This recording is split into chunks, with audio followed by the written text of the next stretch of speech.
If you spend a lot of time on social media, being online and the real world start to blend together. From finding jobs to how we buy things, finding love and communicating with people, today, it's all done online. The internet has become so deeply ingrained in society, you'd be justified to think everyone was online. But nothing could be further from the truth. There are plenty of places and people all around our country that simply aren't connected.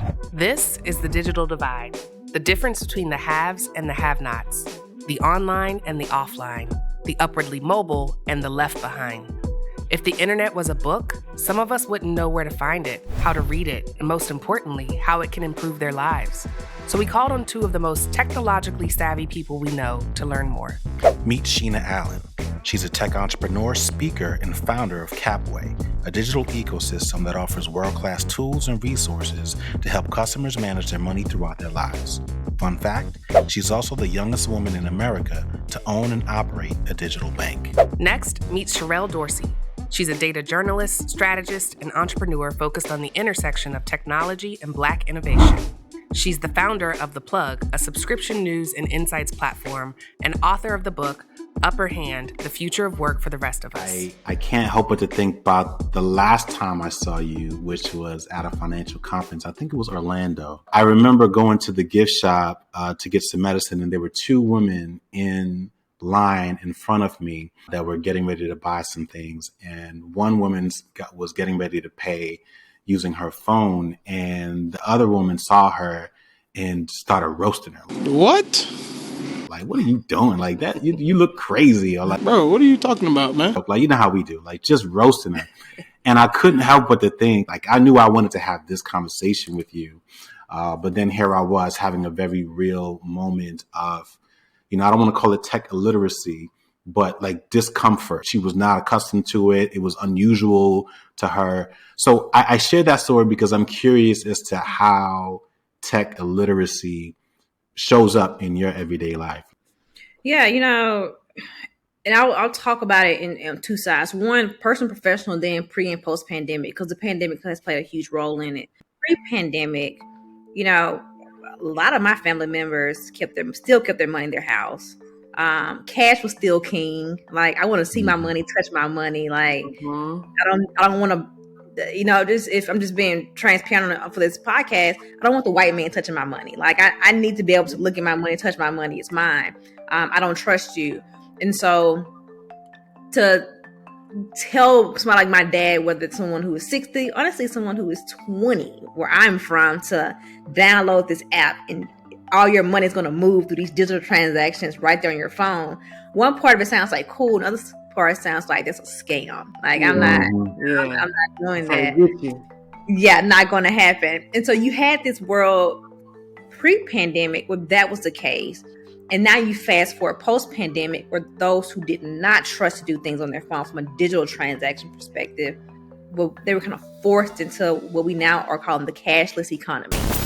Somewhere in the near future, physical money will become like these, relics of a different age.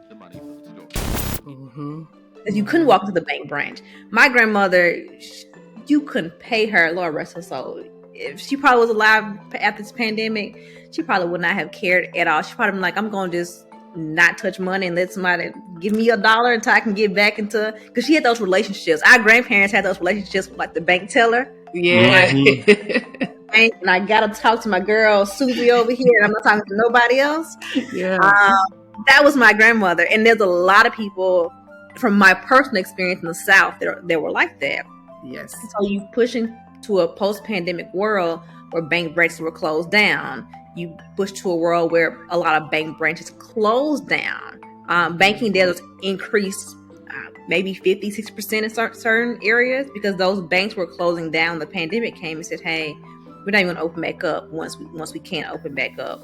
And so you had people who were forced into this digital world. When I started to hear that term in research and policy environments, because I'm such a nerd, I just will go sit in lectures. And I started to hear that term and this idea of the digital divide. It really made me kind of rethink my childhood in the experience of my friends. You know, I'm from Seattle, and, you know, Seattle being the tech environment that it is, I was exposed to engineers and software developers and got a chance to, you know, learn how to code in high school at a program where it was all Black and brown kids in the inner city. We're like in a storefront that they transformed into like this computer lab. And so for some of those folks too, first generation Americans, their parents did not speak English. You know, they did not have the same level of investment, right? So these kinds of programs were so critical to their successes. And so when I look back on like some of my classmates who are directors and executives at various tech firms, again, I mean, this was very much poverty level kids. They used to give us bus passes to take the bus from school. And I mean, the bus was 75 cents, right? That was something that my mom, who's a single parent, could afford. But for many of these families who had 4 or 5 other kids to try to feed, right? Like that $1.50 round trip to go to a learning program that gave you money for college, as well as connected you with paid internship programs, and gave you an opportunity to get your homework done at that center before classes began. That was a lifeline. And so I had to take that concept of digital divide a lot more personally and really like have this sense of awareness of, oh, Sherelle, you were in a very privileged position, you know, in which I never felt privileged, right? I kind of just felt like, all right, you know, I'm not going to the top private school. I'm not going to where Bill Gates went to school, even though I begged and pleaded for my mom. And she's like, oh no, like that's college tuition right there. And so I never felt that sense of privilege until that digital divide language started coming down the pipeline, and you realize, oh wait, people really don't have or cannot afford internet access. They don't even have a laptop, let alone at the time desktops were like the biggest things.